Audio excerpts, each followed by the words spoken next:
你一个普普通通的电焊工，客户却让你做一个5米高的机甲，并且要你2天之内完成，因为他要把这个送给爷爷当做寿宴礼物。但其实他只是要定制一个50厘米的模型，不曾想多打了一个0。而不明真相的你，想着2天就要搞出一个5米的高达机甲，难度简直离谱。本想拒绝这单生意，奈何对方给的实在太多，于是你加班加点2天2夜没合眼，总算在寿宴前1天晚上将客户要求的这个机甲做了出来。你用红布将整个机甲包裹，然后装车，本着对客户的绝对负责，你不想这生日礼物送达目的地前被人看到，便开着租来的重卡，拉着被裹得严严实实的机甲驶出了仓库大门。1个小时后，中海市南山区云顶庄园坐落在半山腰上，这里是中海知名企业家王天豪的私人庄园，也是这次给家里老爷子办70大寿的场所。此时，一辆重卡驶入了庄园大门，亭台楼阁飞瀑流泉，在这庄园中应有尽有。你将机甲停放在庄园别墅前的空地上，依然用红布紧紧的遮住。忙碌了2天2夜，总算任务完成，得回去把手机静音，好好睡上一觉。次日一大早，整个庄园就开始热闹起来，一辆辆豪车陆续驶入云顶庄园，中海市商界大佬纷纷前来驻守。午宴时间还没到，很多带小孩的客人在庄园里游玩，他们都注意到，在别墅前空地上摆放着个用红布包裹的庞然大物，以为是老爷子的某个儿子安排的寿礼，因此没人敢动。眼看时间快到中午，3辆军车驶入庄园，停在一片空地上，前后车的士兵先行下车，全都荷枪实弹，神色警惕的护卫在四周。一位老人紧跟着从中间防弹车下来，迈着稳健的步伐向着别墅里面走去。哈哈，王老，你自己过大寿怎么还迟到？是不是又研究东西忘了时间啊？王老听到这熟悉的声音，顿时浑浊的眼睛猛地一亮。华老，你这老家伙怎么撂下摊子跑过来？别墅里走出个白发苍苍的老人，两位显然早就认识，马上聊到一块。四周有宾客认出华老，顿时肃然起敬，因为两人都是当代科学界的泰山北斗，值得他们打心里尊敬。那是中海军工科研基地真正的中流砥柱，曾经都在夏国机械智能领域有过重大科研成果，实乃国之瑰宝。王老和华老并肩进入别墅内的宴会大厅，四周早已宾客满座，然而两位老人心思却不在寿宴上。王老，其实我过来也是和你当面商量一件事情，咱们的外骨骼装甲研发速度得加快了。华老话音刚落，王老便急忙追问，怎么了华老？你听到什么风声了？华老看了看四周，压低了声音说道，王老，我昨晚得到消息，北部战区同样也在做外骨骼装甲，他们已经进入了测试环节。这么快，功能和强度测试结果怎么样？华老斩钉截铁地答道，非常强。王老顿时皱眉，现在还是研发的第一阶段，研究成果会直接决定接下来的资源扶持重点和经费走向，要是让北部战区拔得头筹，他这张老脸往哪搁？就在这时，一个身材略微有些娇小的女孩，约莫18岁的样子，向着王老快步走来。爷爷，寿宴要开始了，除了二叔和一雪姐姐以外，别人都到齐了。女孩甜甜一笑，同时神秘兮兮地取出个礼盒，这是我给爷爷的礼物。王老满脸笑意地接过礼盒，看向王宁的目光满是慈祥，这是从鹰将军方买来的外骨骼装甲模型。王宁扬起下巴，神色颇为骄傲地说道。听到外骨骼装甲几个字，二老同时眼中闪过一道金光。曾经夏国研发核潜艇的时候，就通过从鹰将军方弄到的核潜艇模型做过印证。毫不夸张地说，当时那个看似不起眼的模型起到了很大作用。同样的道理，或许这个外骨骼装甲模型也能带给他们一些灵感。王老拆开王宁的礼物，非常精致，每个关节和构造都很巧妙。华老也是一眼看出不凡，果然这模型制作的时候必然参考了鹰将军方的实物。哈哈哈，小宁，你真是送了爷爷一个好礼物啊！王老开怀大笑，轻轻捏了捏王宁的鼻子，爷爷你喜欢就好。听到爷爷夸赞，王宁脸上的骄傲更甚，他取出手机给模型拍了2张照片，发到了朋友圈，又觉得显摆的不够，便转发给了王一雪。赶在寿宴途中的王一雪看着手机发过来的信息，无奈的笑了笑。王宁是大伯家的女儿，只比他小2个月，从小什么都要和他比，不管是学校考试还是钢琴比赛，甚至就连穿衣服都要比一比。只不过王宁从来都没赢过，如今发信息跟自己炫耀他送爷爷的礼物，爷爷有多么满意，这是连送寿礼都要比一比。王一雪并不在意，一笑了之。他现在担心的是，委托你制作的50厘米机甲模型有没有送到庄园，给你发信息打电话都没回应。10几分钟后，王天豪和王一雪父女终于在寿宴开始前赶到。爸，我祝您福如东海长流水，寿比南山不老松。王天豪奉上了自己花费办个小目标拍来的200年份长白山野山参，我要这个有什么用？和老大一样就知道乱花钱。王老嘴上不悦，实则也没真的生气，再怎么说这也是老二的孝心。小一雪这才多久不见，和小宁一样，都已经是亭亭玉立的大家闺秀了。除了科研事业以外，王老就只对2个孙女上心。见到王一雪后，王老脸上露出了笑意，一旁的王天豪笑道，爸，你还当他是个吃奶的小屁孩吗？听到这话，四周亲戚和宾客都笑作一团。一雪，你也给爷爷准备礼物了吧？别整什么神秘了，快拿出来吧。王宁从人群中探出头来，笑着问道，只是语气多少有些较劲的意思。王老眼睛一亮，也跟着追问，一雪，听你爸说你给爷爷准备了个好礼物，快拿出来吧。爷爷，您再等一下，现在我也不知道礼物在哪。王一雪脸色有些不自然，眉宇间满是焦急，低着头急促地按着手机，一个劲地发信息，毛师傅你在哪？我定制的机甲怎么没送过来？我那么相信你，你怎么能骗我？看到信息请您务必给我回个电话。一旁的王天豪见爱女神色色不对，皱了皱眉，小声问道：“易雪，你是不是被那个毛师傅给骗了？”王易雪急得眼睛都红了。易雪姐姐，你的礼物呢？别藏着掖着了，快让大家伙瞧瞧呀！王宁跑上前抱住王易雪的胳膊，再次催促道。此时王易雪眼眶中蓄满泪水，满脸的委屈，眼瞅着已经哭了出来。被人骗了这事怎么说得出口？要社死了！王宁这才确定王易雪真的没带礼物，心中已经乐开了花。从小到大，王易雪的学习成绩、音乐、美术、奥数大赛等等，所有的东西都是那么耀眼。今天终于输给他一次，王宁强忍着想要笑出来的冲动，装模作样的关心道：“易雪姐姐，礼物是不是丢了？别着急，我那个10厘米外骨骼装甲模型就当咱俩一起送，爷爷很喜欢的。”听到王宁这么说，王易雪心里更难受了。本来他也准备了一个50厘米的机甲模型，爷爷肯定也会喜欢。事到如今，他只能把被骗的事说出来。我也准备了礼物的，可是没等说完，手机突然嘟了一声打断了他，紧跟着一个电话打进来，一看号码竟是你。好家伙，这年头骗子都这么嚣张了吗？王易雪顿时气鼓鼓的接通电话，就听到对面传来气急败坏的声音：“王大美女，我哪骗你了？昨晚就把货送到了，就停放在别墅外的空地上，500厘米高的机甲，那么大的东西，你真没看到还是在这装糊涂？我真服了，一上午打20多个电话，真有你的！”王易雪闻言愣了一下，脑子有点转不过来，本来是他要发飙的，怎么反过来了？还有500厘米是怎么回事？他赶忙切换到聊天界面，这才发现前天定做的时候，他失误多输了一个0，本应是50厘米的机甲成了500厘米，也就是说，别墅外那个红布包裹的庞然巨物就是他定做的机甲。王易雪倒吸一口凉气，毛师傅，你先别激动，想明白这个。王易雪之前的郁闷一扫而空，说话也变得客气不少。我什么我？钱是不会退给你的，而且剩下的钱你必须打给我，否则我就每天给你打骚扰电话，我还要找律师告你，不会放过你。王易雪说话直接被打断，电话那头的声音明显急眼了。不是，毛师傅，我不会赖账的，尾款我一会儿忙完了就转给你，那还差不多。机甲的唤醒和数据跟踪有专门的手机，我已经发给你了。听到对面挂了电话，王易雪脑子有些发懵，看来错怪毛师傅了。只不过这5米高的机甲不到2天就做好了，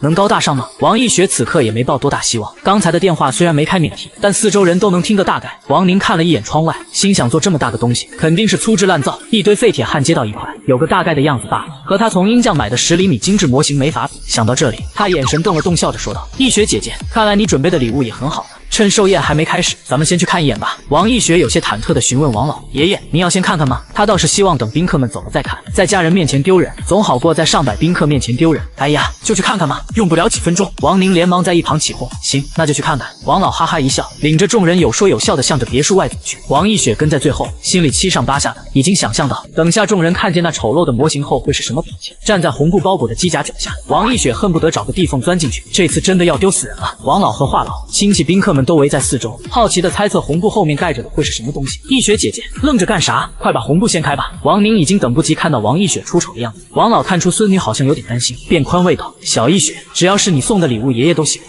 掀开吧，易雪大美女，快点给大家看看吧！”宾客们也跟着催促。王易雪已是骑虎难下，心中深呼吸一口，豁出去了。她攥住红布的一角，狠狠地用力一扯，红布瞬间滑落，一架泛着冰冷光泽的红色机甲赫然呈现在众人眼前，横贯长空的气势带来无与伦比的压迫感，迫使无数人停止了呼吸。霸道酷炫的造型，泛着金属红光的双目，以及肩上扛着的超大口径轨道炮，这一幕炸裂了所有人的眼球。一股狂暴的震撼气息从无数人脚底板升起，直冲天灵盖，头皮都被掀飞出去。原本等着看好戏的王宁猛地浑身一颤，瞳孔狂震，眼神中满是难以置信的神色。扑通一声，王宁瘫坐在地，整个人失了智，丢了魂。此时在场人们都围拢过来，抬头仰望这架赤红色机甲，心神震动，头皮发麻。在场不乏年轻人，看向机甲的眼睛满是小星星，哪怕是年龄大一点的也看得心驰神往，恨不得亲自驾驶纵横外太空。机甲才是男人真正的浪漫，不止男人，有些小女生更是一个劲的直呼好帅。王宁失魂落魄的瘫坐在地上，喃喃道：“这难道是真的？不对，再逼真也是假的。易雪她哪有能力买来真正的机甲？这东西鹰匠都造不出来，夏国就更别提了。”整个庄园都沉浸在巨型机甲带来的震撼当中，甚至都忘记了寿宴。华老轻咳一声，拽了拽王老，两人走到一脸懵逼的王易雪旁边，外行看热闹，内行看门道。这机甲光看外表就知道不简单。小易雪，你老实告诉华爷爷，这机甲从哪弄来的？王易雪的卡姿兰大眼睛眨巴两下，眼神有点呆滞。华爷爷，我如果说这是我花300万找了个焊工师傅焊的，你会不会觉得我在骗你？小丫头说什么傻话，骗人不是好孩子。华老话说得很和蔼，可眉头却略微拧起来一点。华爷爷，我就知道你不信。王易雪撇撇嘴，也不知该怎么解释好。小易雪，你是说刚才在别墅里给你打电话的那个毛师傅焊的？王老深知孙女从不撒谎，说的话应该是真的。王易雪点点头回应道：“他叫毛桃，是个特级焊工。”闻言，王老和华老对视一眼，都从彼此眼中看到了浓烈的疑惑。这台机甲明显已经超出寻常模型的范畴，许多地方遵循了气动学原理，还有机甲背部的矢量喷口和鹰匠的 F119 发动机有着些许相似，某些角度来分析，甚至比 F119 都要先进。还有肩膀上的轨道炮也不像是样子货。两人作为科学界的元老，自然一眼就看到了常人看不到的问题。机甲四周人们越围越多，就连很多佣人和宴会的厨师都过来凑热闹。热烈的议论后，众人都把目光集中在机甲胸口的驾驶舱位置，满怀期待地对着驾驶舱指指点点。最后更是有人直接起哄：进驾驶舱，进驾驶舱！许久未说话的王宁被佣人搀扶起来，逐渐平复下了内心的震惊。今日所有风头都被王一雪送的寿礼机甲抢光，他算是想明白了，这个巨型机甲模型肯定是一雪早就准备好，刚才他的表情肯定是装的。心机婊，不过模型终归只是模型，徒有其表。只要驾驶舱一打开，人们看到里面的破烂的样子，肯定就会大失所望。王宁嘴角弯起个莫名的弧度，含着微笑对众人说道：“大家别心急，一雪肯定会打开驾驶舱，不会让你们失望的。”说完便转头看向王一雪：“对吧，一雪姐姐？”有人带头，起哄的声音变得更多。王一雪也只能硬着头皮试试，不过宾客们应该会很失望的。根据毛师傅说的，通过 App 可以对机甲进行简单操控，于是便点开手机，找到你发过来的安装包，一键安装完成。随着王一雪点击运行程序，界面展开的瞬间，机甲内部发出一阵机械制动的咔咔声，把周围人吓得齐齐后退2步。王宁冷笑一声，连音响都装上了，为了出风头真够用心的。一雪小心点。王老明显感觉不对劲，这种机械连接物理制动的声音和他研究外骨骼装甲实物声音很接近。王一雪手指在界面上滑动，轻轻点在了启动按钮上，一声嘹亮的提示音突然在众人头顶上炸响，沉寂中的机甲双目射出红光，紧跟着一个机械音从机甲内部发出：驾驶权限确认完毕，冷却液灌注完毕，迷你氢能引擎启动完毕，相控阵态势感知系统启动完毕，向天1号机甲首次启动成功，正在扫描驾驶员。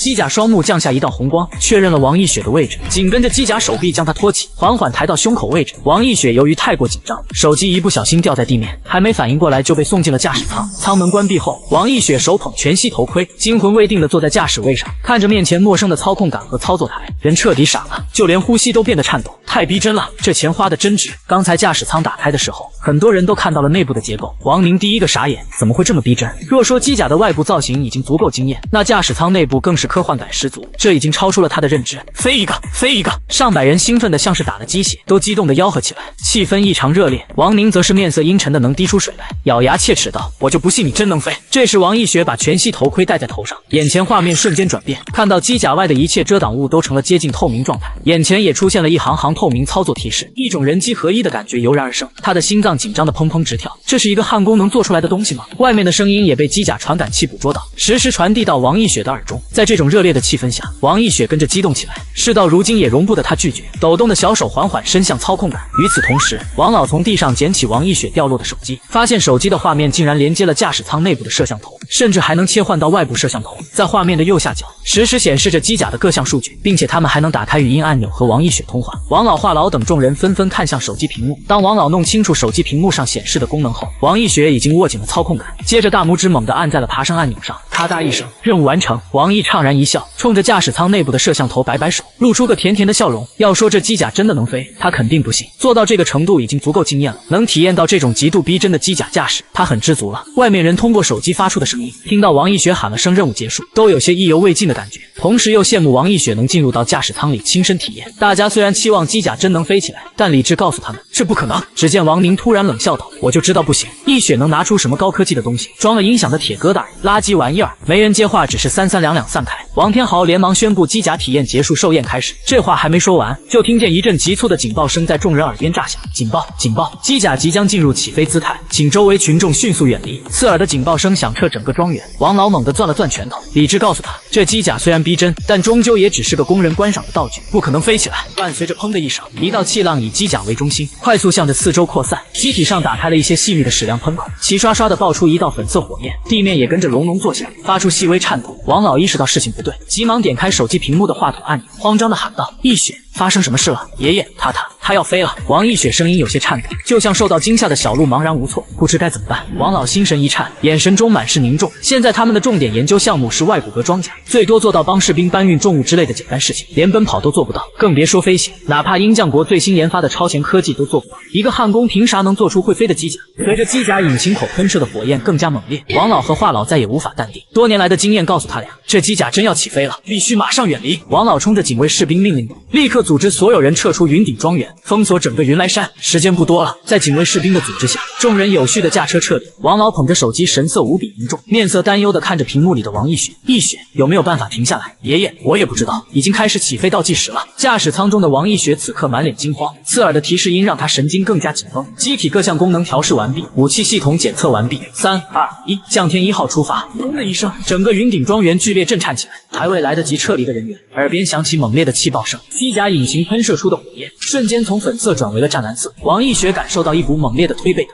若不是全息头盔带有辅助呼吸功能，这一下他就可能昏过去。在众人的质疑目光中，向天1号机甲爆出一阵猛烈的火光，拔地而起，直冲天际。无数正在紧急撤离的人猛地顿住，齐刷刷仰望天空，惊得下巴都掉在了地上。我的妈，这机甲模型真飞了，这说出去谁信啊？人们傻傻的愣在原地，嘴里不停地抱着国粹，就连一向老成持重的华老都是目瞪口呆。王老，这事儿你怎么看？我用眼睛看，这特么离了大谱。王老也忍不住爆了粗口，这事情完全超出了他们的认知层面。华老略微思考一下，推测道：你说会不会是东部战区的老田弄过来臭显摆的？可能性不大。王老摇摇头，两人脑子都要烧红了，硬是猜不透这台机甲的来历。要说是一雪找焊工焊的，打死他们都不相信。想要制作这么一台能起飞的机甲，需要的人力物力以及科研底蕴难以计数，看来还是得去问王一雪。就在这时，一道猛烈的音爆声在庄园顶空炸响，爆震波几乎把天空撕裂，没跑远的宾客被巨响震得耳朵嗡鸣，小孩们更是哭闹不止。王宁被吓得一屁股坐在了地上。音爆！王老枯瘦的身躯猛地一震脱口而出，华老也是瞳孔巨震，被吓得不轻。短暂的惊讶后，两人不约而同地想到了什么。此时红色机甲正快速爬升，其后方空气形成一个锥形气团，分外惹眼。华老，我是不是老眼昏花了？我怎么看到他突破音障了？王老吞着唾沫不确定地问道。别问我，我可能耳聋耳鸣了。华老太过激动，经历过大风大浪的他，此刻说话都不利索了。垂直爬升也能超音速巡航，牛顿的棺材板恐怕已经按不住了吧？况且机甲外形并不符合最佳流体力学，怎么可能超音速？这简直震碎了三观。要知道，哪怕战斗机那种外形，想要突破音障超音速巡航，也不是一件容易的事。垂直于地心引力达到超音速，那更是前所未有。这一刻，王老华老的人生观彻底崩塌了。天空中机甲逐渐变成小黑点，王老手里的手机同步传出的破风声更加猛烈。他这才注意到，手机右下角的机甲实时数据追踪早已疯狂跳动，当前模式为新手，机甲处于反重力垂直爬升姿态。再看各个引擎推力数据，正在急速的攀升，机体温度已达到141摄氏度，速度1.357马赫，评价却显示着一切正常。真的假的？这也能叫正常？王老和华老齐齐倒抽一口冷气，眼睛都瞪得飞了出来。只见那些数据仍在不断增加，眨眼的功夫温度已经上升到195度，速度也达到了1.94马赫，马上就要2倍音速了。王老眼神中满是担忧，这么高的温度，别说机甲中的电路系统会受不了，驾驶员更难以招架。小一雪，你怎么样了？爷爷，他飞得好高，我好害怕。这话还没说完，信号就中断了，手机声音和画面戛然而止，只剩下实时数据追踪定格在了信号中断前的那一刻。温度209，速度2马赫。王老捧着手机的双手猛地颤抖一下，看向旁边的华老，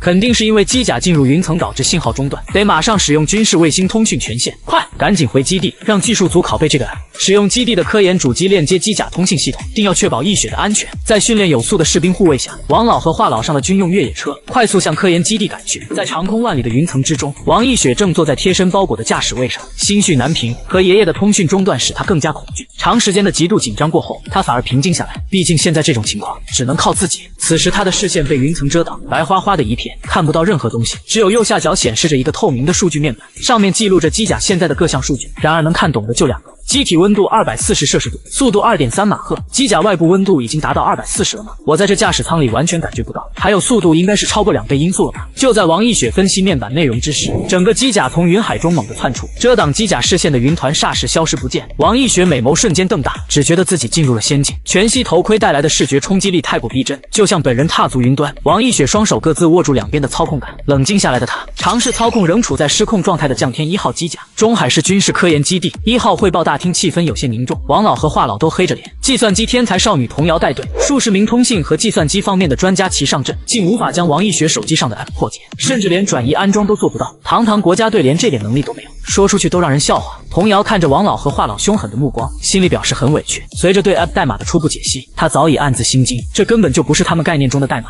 甚至完全看不懂。童瑶对自己这计算机天才少女的名头陷入了深深的怀疑，这得是多么强悍的编程水平才能做出这种程序，这技术早就超过了世界级水准10倍不止。要是能亲眼见到这个 app 的开发者一面，那真是死而无憾。王老眼看着专家们再次失败，无奈叹息一声，算了，先把手机画面投屏到汇报厅的显示器上。这时华老突然走来，我这边接到通知，军事卫星已经就位，可以开始接入信号。童瑶立刻会意，玉指在键盘上灵活敲击，一行行代码快速在计算机中运行。转眼汇报大厅屏幕上就出现一行字幕，无数人的心提到了嗓子眼，死死地盯着屏幕上的行字。天书号卫星信号正在接入中。华老上前轻轻拍了拍王老的肩膀，示意王老别太伤心，不管发生什么事，老伙计我都一直在。华老心里清楚，根据机甲最后同步到手机上的数据来看，王一雪大概率已经遭遇不幸，机甲温度超过200度，在没有隔热瓦的情况下，驾驶舱里至少有100度。何况华老看见机甲外表并没做任何隔热措施，驾驶员怎么能存活？而且当时温度还在急剧上升，接通信号以后，很可能会看到王一雪在高温烘烤下面目全非的画面。这个情况王老又何尝不知？他比任何人都要忐忑，只是不能表现出来。与此同时，蓝星大气层中，降天1号机甲正在高速疾驰，与大气层摩擦的原因使整个机体一片火红。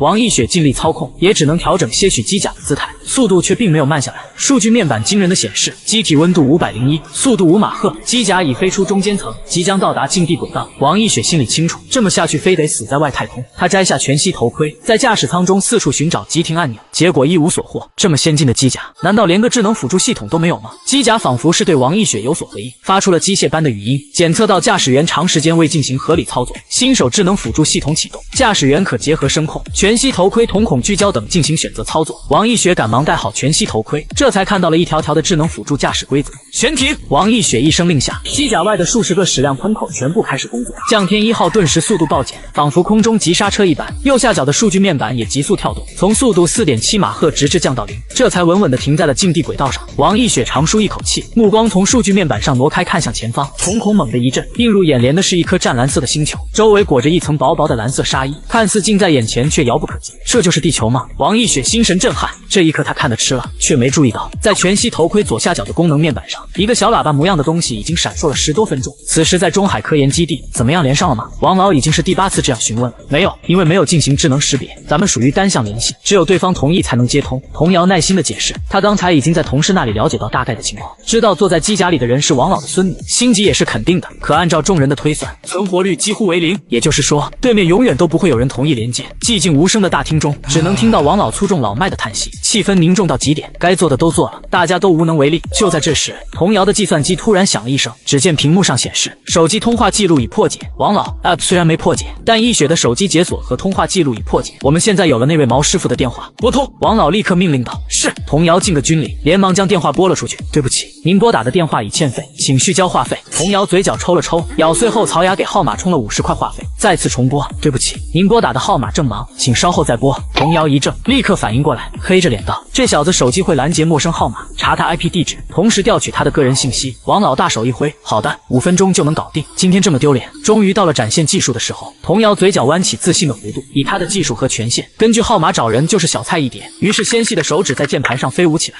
5分钟后，童瑶大喊找到了，已经查到 IP 地址和机主信息。干得好！机主全名叫什么？在什么位置？马上派人过去。王老攥紧手指，想要立刻把这个毛师傅找过来。童瑶随便在键盘上点击2下，美眸中闪过一抹自傲。根据计算机显示，他的名字叫毛桃，现在的位置是……童瑶话说到一半便戛然而止，同时浑身一颤，倒吸口冷气，手不自觉地狠狠揪扯着自己的头发。显然这个地名把他吓坏了。怎么了，童瑶？他在什么地方？咱们得赶紧派人过去。这个毛桃肯定有办法控制机甲。华老见童瑶突然不说话，急切催促道：华老、王老，这个地方咱们现在去不了，我说了你们别骂我。能行的话，我建议还是从他学校那边入手。童瑶缩了缩脖子，忐忑道：联系他的学校会扩大影响，你到底查出什么了？快说！那个，按照计算机显示，他现在的位置在月球。王老、华老等专家们都懵逼了。童瑶面色委屈，苦着脸解释道：我尝试了无数别人的号码，查出来的都很准确，就这个怎么就成月球了？算了，我再查一遍。童瑶再次心怀忐忑地敲打着键盘，只不过这次脸上已经没了先前的自信。随着最后一个手指按下，新的位置信息出来了。看到上面显示的位置，童瑶脸皮疯狂抽搐，头发被他情绪激动之下薅下一大把。领导，根据计算机显示，他现在的位置是在 M78星云。在场听到这个地点的工作人员瞬间感受到了一股无名的怒火。王老那苍老的面孔阴沉的可怕，眼看就要发作。M78星云，一会儿月球，一会儿外太空，闹了半天，这个毛桃是迪迦奥特曼。照这么说，刚才毛桃正以每秒200万光年的速度从地球奔向 M78星云。胡闹！王老怒喝一声，气得身子都在颤抖。降天机甲1号连接成功。一个突如其来的声音在汇报大厅中响起。王老下意识看向了前方的大屏幕，只见浩瀚无边的星空中，一颗蓝色星球呈现在众人眼中，深邃壮阔的画面让无数人呼吸为之一滞。短暂的失神后，王老在汇报大厅的屏幕中看到孙女王一雪那纯净洁白的脸颊，太好了，小一雪没事，真是太好了。爷爷能听到吗？我刚刚才注意到你们发来的连线请求，之前做新手练习来着。伴随着王一雪的声音响起，王老泪水打在眼圈，仿佛此刻他不再是那个挺起夏国科学界脊梁的伟人，只是一个普普通通的老人家。短暂的寂静后，汇报大厅猛地爆发出一阵排山倒海般的欢呼，无数人热泪盈眶，不光是为了王一雪奇迹般的生还，还为了这架创造奇迹的降天一号。大家都是明白人，夏国有人研发出了能载人飞向太空的机甲，究竟意味着什么？王老和华老显然同样明白这道理。小一雪，机甲一路爬升的过程中，你一定经历了极热与极寒吧？挺过来就好。王老感慨道。王一雪似乎不理解为什么爷爷会这么说，略微顿了顿，这才甜甜的说道：驾驶舱的温度一直都是这样呀，估计25度左右，很舒适呢。闻言，王老一脸的难以置信。小一雪，你的意思是你没感觉到驾驶舱有任何温度变化？是啊，有什么不对吗？王一雪歪了歪头，眼中闪过一抹疑惑。呵呵，没事。王老口干舌燥，咽了口唾沫，尴尬的笑了几声，心中升起无数个问号。机甲他亲眼见过，就是某种不知名合金涂了一些红漆，真让人匪夷所思。这问题成了中海市军事科研基地未解之谜，甚至是全世界的未解之谜。此时华老人也骂了，今日所见所闻已经把他的三观彻底揉碎，周围的科研人员也是眉头拧成麻花，想不明白驾驶舱的恒温究竟是怎么做到的。王老努力压住内心的10万个为什么，大口喘息2下，接着说道：小一雪，机甲操作不是一时半会儿能学会的，你也别着急，先看看有没有一键自动返航之类的功能，这才是最主要的事。没事的，我正在做机甲的新手引导训练，估计再有10来分钟就学会了，到时候我驾驶降天1号飞回去就行。说完，王一雪眨巴一下眼，精致的下巴微微上扬，像是在家长面前炫耀100分的小孩子。王老本想喝口水压压惊，这一刻全喷了出来。新手引导训练，这又不是你玩的那个王者荣耀游戏，怎么可能做个新手引导就学会？哎呀，爷爷你是不是落伍了？人家降天1号机甲特别智能，我练了一会儿就能开着它唱跳 rap 了。王一雪神色颇为自傲，王老已经不知道该说什么好了。他作为夏国资格最老一辈的科学家，最擅长的领域竟被说是落伍，上哪说理去？还有这个新手引导究竟是什么鬼东西？怎么一套操作下来，一个普通女孩就能驾驶机甲了？会不会太儿戏了？王老顿时觉得有些缺氧，见情况不妙，童瑶急忙将医疗氧气瓶拿了过来，把鼻氧管插到王老的鼻孔里。王老这才长舒一口气。那啥，小一雪啊，机甲燃料能查看吗？注意看着点，别回来的时候不够用了。这个王一雪确实没考虑过，他看了一眼燃料剩余图标，随口说道：总共10个，现在还有9个半。听到这话，王老脸皮一阵抽动，猛地把鼻氧管一拔，要不是场合不允许，他已经爆粗口了。特喵的，能不能别炫了？老子不呼吸了还不行！从陆地飞向太空，仅仅用了1/20的燃料，要不要这么浮夸？就在这时，王一雪突然惊叫了一声，王老和身边众人急忙看向屏幕。爷爷，我又找到了一个储备能源的图标，容量比刚才那个多，有50格呢。天真无邪的声音传到王老耳朵里，王老瞬间眼睛一翻，直挺挺的向后倒下。什么声音？王一雪这边并不能看到画面，只能听到有什么东西倒地的声音。爷爷，怎么了？爷爷，小一雪，你爷爷没事，估计是说话时间长了，得吸点氧气，不用担心。话痨稳重的声音从耳麦里响起，王一雪这才放下心来。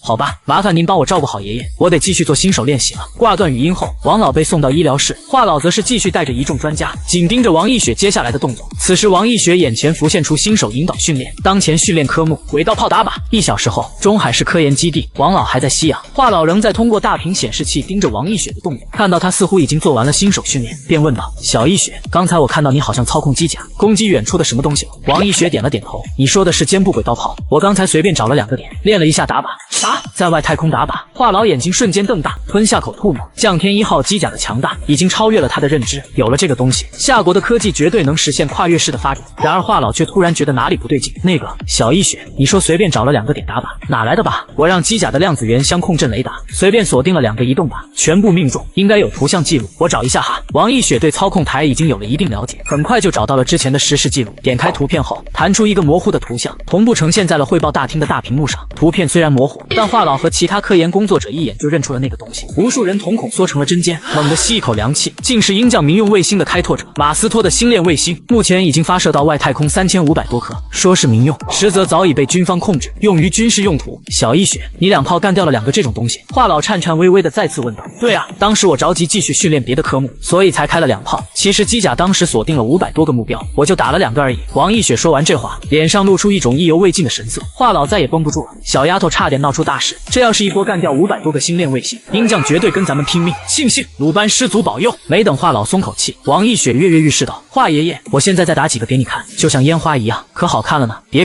我的小祖宗收了你的神通吧，再继续玩下去，估计国际空间站都让他灭了。话痨人完全麻了，不敢再和这小祖宗聊下去了，得赶紧让他回来。小一雪啊，听话爷爷的话，赶紧回来吧，你爷爷还在医务室里躺着呢。好吧，那我到中海基地找你们。王一雪说完，便双手各自握住控制杆，对机甲展开操控。经过基本设定，耳边响起机械般的声音：降天1号出发。随着王一雪一声令下，降天1号在太空中爆出一团蓝色火焰，顷刻间消失在原地。1小时前，鹰将空间站内，2个宇航员正在监视器前。密根突然指了指屏幕上远处的一个小红点，那是什么东西？之前没有吧？估计是毛熊或夏国刚发上来的卫星，不用管。可我怎么觉得他好像在跳舞？安追顺着密根指的方向一看，顿时头皮发麻，隐约可见一个人形红色机械体正在摆弄着各种姿势。安追甚至联想到某个中分背带裤的明星。就在二人惊恐之时，2道红色火光从红色人形机械体的肩部爆射而出，拖着2条笔直的轨迹划过他们的侧面，冲向地球同步轨道。安追大惊失色，身体猛地打了个冷战，再一回头便看到深空中发出2股剧烈爆炸，2个蜻蜓模样的卫星顷刻间被炸成了碎末。上帝啊，这是发生了什么？安追和密根都傻了，眼球一个劲的上翻，几乎要晕厥。什么东西啊，太吓人了！许久之后，2人才提起了口救命器，大喊大叫：妈妈呀，大事不好了，外星人进攻地球了，赶紧向航空航天局报告，搞不好地球要毁灭。鹰将航空航天局大楼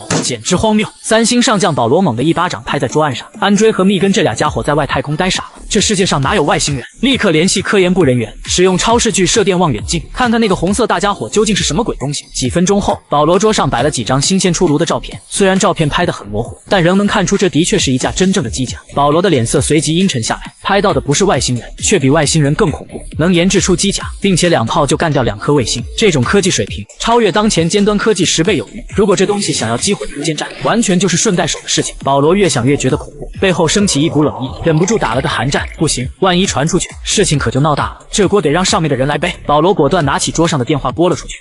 你一个普普通通的电焊工，客户却让你做一个5米高的机甲，并且要你2天之内完成，因为他要把这个送给爷爷当做寿宴礼物。但其实他只是要定制一个50厘米的模型。不曾想多打了一个0，而不明真相的你，加班加点2天2夜没合眼，总算在寿宴前一天晚上将客户要求的这个机甲做了出来。然而所有人都没想到，王一雪竟然驾驶着这部机甲拔地而起，飞出了蓝星，在外太空轻松击碎了2个鹰将的卫星。此时夏国领空，一道赤色红光从太空而来，拖着一条明亮的金色尾巴从天际垂落，笔直的向着下方贯穿下来。中海科研中心，华老心脏几乎要从嗓子眼跳出来了。看着屏幕上同步回来的面板数据，华老只觉得血压飙升太快，身形摇晃，眼看就要站不住。一雪4倍音速了，慢点吧，你这个速度能把地壳戳个窟窿。华老急头白脸的拿着话筒疯狂咆哮，苍老的嗓子几近破音，而王一雪却有点不耐烦，甚至觉得还能更快点，想早点见到还在吸氧的爷爷。华爷爷，你放心吧，我先挂断了。话音落下的同时，音频和视频信号瞬间中断。华老抱着试一试的心态看向童瑶，还没开口就被童瑶打断。华老，不是我技术不行，单方面连接肯定不会成功，试也没用。旁边的科研人员也劝说道：华老您就放心吧，机甲的数据面板显示一切正常，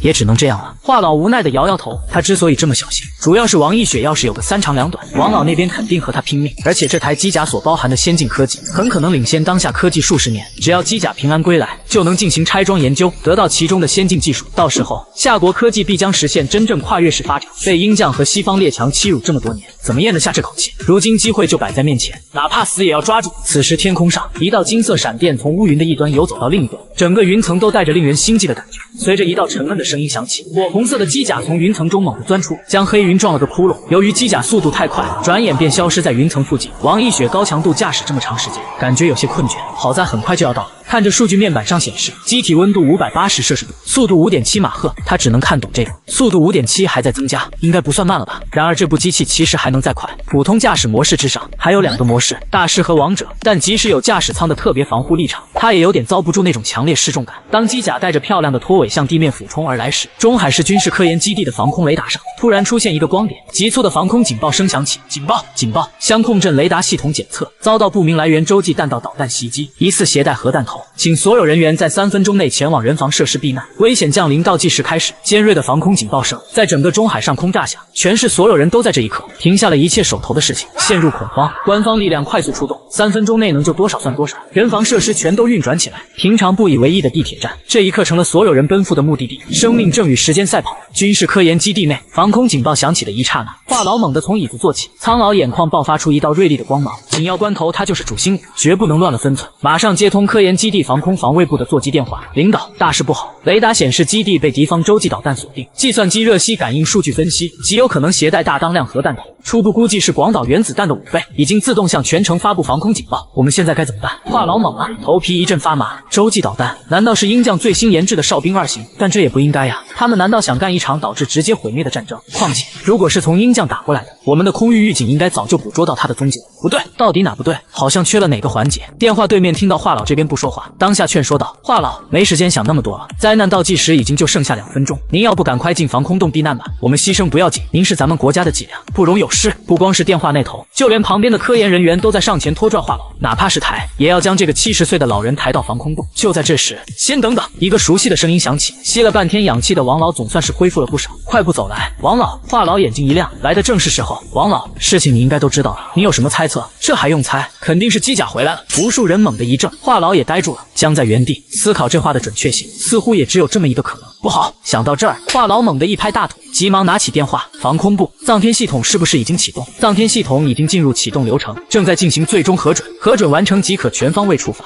听到这个回答，无数个倒吸冷气的声音响起，这下事情算是闹大了。藏天系统就像它的名字一样，一旦启动，可藏苍天，与毛熊的死守系统或者鹰将的末日飞机相似，夏国也拥有自己的核反击力量。世界大战4个字不足以形容它的恐怖，用世界末日来比喻更贴切。只要通过3道核准，全境所有核弹升空，人类将彻底回归石器时代。王老瞬间大喝一声：“快！趁3道核准还没通过，立刻上报，再迟就来不及了。”话痨快速拨号1号特别红色通讯频道，这个电话寻常情况下是不被允许拨通，而且也不是一般人就有资格拨通。这个号码每接通1次，就意味着有一件惊天动地的全国大事发生。话痨拨打电话的同时，王老来到窗前，看向外面，看着祖国的大好山河，头顶上的灾难降临倒计时响个不停。整个大厅里只有话痨打电话上报情况的声音，无数人提着一口气屏住呼吸，周围陷入死寂。王老背负双手，脊背挺得笔直，额头的些许汗珠昭示着他内心并不平静。当倒计时结束那一刻，末日未至，王老终于长舒了口气。这时话痨也挂断了电话，眉宇间满是庆幸，还好3道核准没有顺利通过，否则一切都灰飞烟灭了。话痨已经向上级说明了情况，这次防空警报也将被定性为防空演习，自会有相关部门给公众解释。可还没等王老喘上2口大气，突然一道空气撕裂的尖锐破风声响起，玻璃也跟着呼哈呼啦震动起来。窗台上的花盆在急促的震动下，咣当一声掉在地上，摔了个稀巴烂。汇报大厅中，很多人眼中都闪烁着惊疑不定的神色。怎么回事？不会真的是灾难降临了吧？